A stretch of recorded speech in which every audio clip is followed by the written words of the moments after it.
a tothom, soc la Marta. Benvinguts al primer vídeo del blog de l'any 2015. No m'ho puc creure que ja estiguem a l'any 2015. Ha passat volant. Però, bueno, nou any, nous reptes, 365 dies per aprofitar al màxim i llegir al màxim.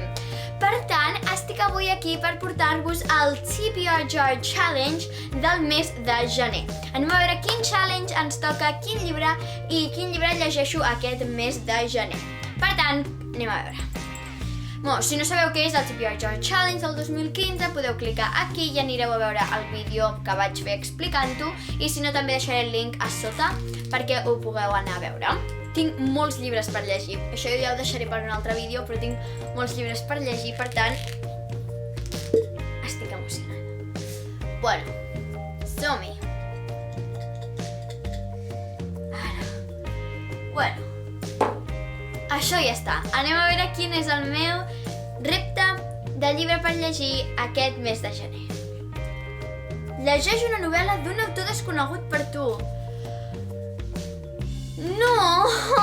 És que amb la quantitat de llibres que tinc ara, la majoria són desconeguts per mi, per tant, tindré una feina difícil. Si us la pregunta més difícil que se'm podria haver fet, jolín. Bueno, vaig a trobar el llibre i torno.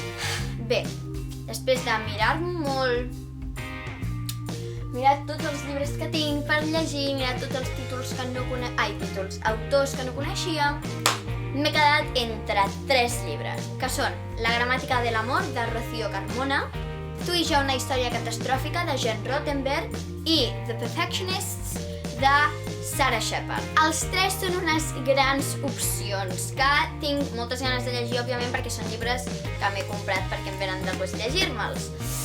Aleshores, el primer que he descartat ha estat La gramàtica de l'amor, perquè m'he llegit a la sinopsi i he vist que ja el coneixia, aquest llibre, i que em vam llegir un dia un trosset al col·le.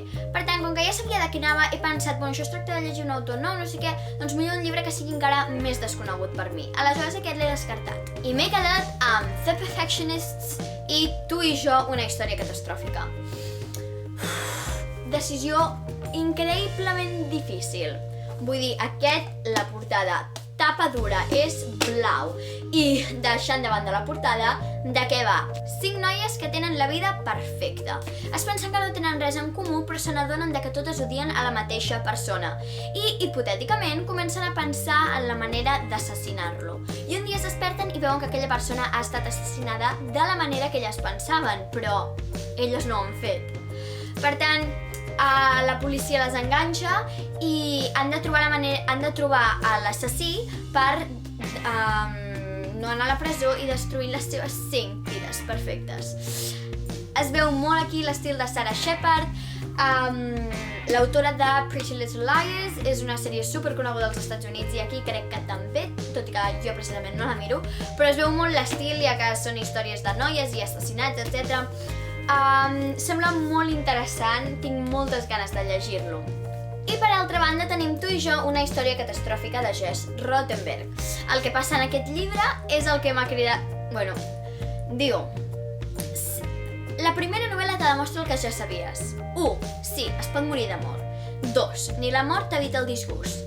3. Al cel hi ha pizza gratis.